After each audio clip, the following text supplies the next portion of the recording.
I'm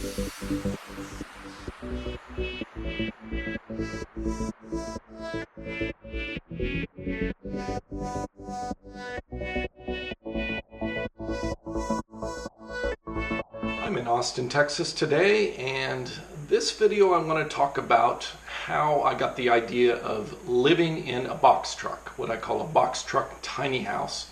And I'm embarking on this project, and it's been several years in the making, so I want to talk about how the idea came about and sort of my thoughts and the directions and my vision for living in a box truck.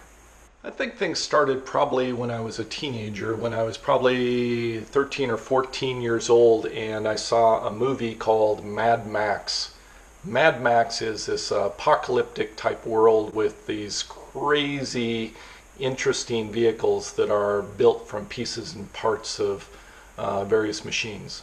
I think, like so many other teenagers, the idea of driving one of these crazy vehicles from Mad Max just sort of stuck in my head, and I had this vision of building this super cool vehicle that was very utilitarian and quite different than the normal cars. And somehow this idea stuck in my head, and I just had this desire ever since I was a teenager to drive this extremely different vehicle. As a result of this, when I was probably 15 or 16, maybe it was 17, my father bought me my first car. So my first car was actually sort of a funny vehicle. It was a 1969 Cadillac ambulance. So I was driving around this vehicle that looked a lot like the Ghostbuster mobile from the original movie, and it was this giant long Cadillac that looked a lot like a hearse. So that was my first car and first experience with sort of this crazy unique automobile, and it sort of set this idea in my head that I really loved driving around this vehicle in high school, this Cadillac ambulance. And 5 years ago, this idea came back to me as one of my bucket list items was to drive sort of this apocalyptic Mad Max MacGyver gadget utilitarian vehicle and to actually live in it. So that's where the kernel of the idea, the seed of this concept began 5 years ago. So the question is, why 5 years ago? Well, 5 years ago was when I decided to move out of my house in Colorado and start traveling the world. So that's when I began sort of the minimalist lifestyle, just living with the bare minimum in a backpack and traveling the world. And I was trying to come up with an idea to continue traveling but be in the United States. So I started looking at travel trailers and getting a vehicle, a trailer that I could tow behind a truck or something like that, or an RV. And then at some point in the time, 4.5, 5 years ago, I came up with the idea of living inside of a van.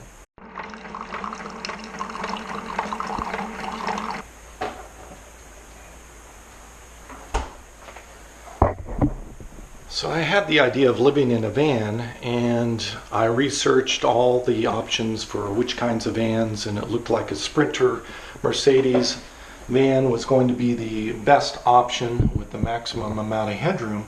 And so I was really passionate about this, researching prices, and I actually went out and found a Mercedes Sprinter van and went to look in it for the very first time, and I tried standing in the back of the van, and that's when the first problem occurred. I am so tall, I'm 6'6", that's like 197 centimeters, that the van just didn't work for me. My head was hitting the top, and I couldn't walk unless I turned my head sideways, and then I would be just touching the ceiling. So I had to find an option that was similar to that had more headroom. And that's where the idea of the box truck came in. Box trucks are used typically in the commercial industry for moving or delivery services. Sometimes for services like plumbing or electricians or things like that, so that they have a place to store, say, tubing or electrical wiring or equipment when they're going out for repairs.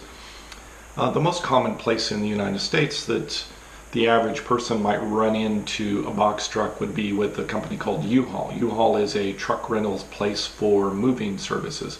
So if you're moving from an apartment to another apartment, or moving from one house across the city, or moving from city to city, you would go down to U-Haul and rent a box truck and load it up with all your stuff, drive to the new city, and then return the box truck to a U-Haul location in your new city. So U-Haul sells these trucks used, so that's where I began my search, was by going down to U-Haul. There are 3 or 4 things that I really like about the idea of living in a box truck. First is the headroom. I had the problem with the Sprinter vans, or vans in general, of being too short in the ceiling height for me to fit in. I also looked at RVs, at motorhomes, trying to look at a Class A or a Class C motorhome, and the problem I kept running into is the ceiling height.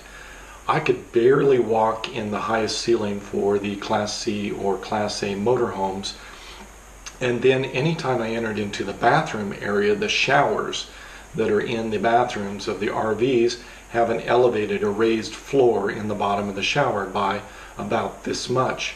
And once they raise the floor that much, then my head is turned again inside the shower. And I just don't think I could take a shower and live comfortably for weeks on end or months on end in the United States, driving around with a bathroom situation like that. So I wanted more ceiling height, and the box truck gives me that.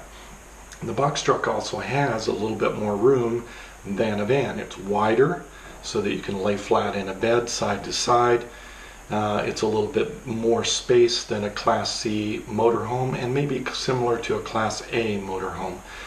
So for me, it just made more and more sense to look at getting a box truck for a vehicle size. Also, it's not so big that you can't park it in a parking space. It's bigger than a van, but not as big as, say, a Class A motorhome, which those are 33, 35, 37, 38 feet in length. That's probably like 10, 11, 12 meters in length for the vehicle, so they're really too big to fit in one single parking space and pretty much require 2. A box van is a little bit on the large size for a typical parking space, but if you're careful, you can fit into them. You'll be sticking out a little bit, but you can get into a lot more places. There's a lot more flexibility. So those were a couple of the reasons. Also, a box truck has flat walls for the ceiling as well as the walls, so it's a lot easier to construct, say, than a school bus or a bus conversion that has a round roof, or vans that have curved walls and curved roofs. So your construction is a lot easier. So there's a lot more options with the box truck. I started doing a bunch of research as far as the tiny house movement and the kinds of living spaces that you could construct in the back of a box truck. There are a handful of people, maybe 3 or 4 people, that have done YouTube videos on box trucks. I'll make some of the links down below in this video so you can look at their projects and what they've done. And then over in Europe there is a movement, and it's very popular to use horse trucks that have been used for transporting horses and converting those into living spaces. So they're not exactly a box truck, but they're very, very close, and they've created some very, very nice custom living spaces similar to the tiny house movement. The last reason that I considered a box truck over campers or trailers or anything else really has to do with what's called stealth urban camping, and that's having a vehicle that sort of blends into the surroundings. If you're parking in a downtown environment, that you can park in a parking lot or on a street, and your vehicle looks like a commercial vehicle, it's less likely to be noticed like a camper or a trailer, something along those lines. So it just makes it a little bit easier to blend in, less chance of getting harassed or people stealing things from you. So those are basically the 3 reasons that I wanted to do a box truck for my vehicle. One is the headroom, the second is customization, and then the last and the third reason is the ability to blend into the background and the environment, so just making it easier for traveling through cities. That's pretty much it for my introduction to the box truck for a house truck, and I will be doing future videos as I shop for a vehicle and as I begin the construction and the build out and adapting to this new lifestyle.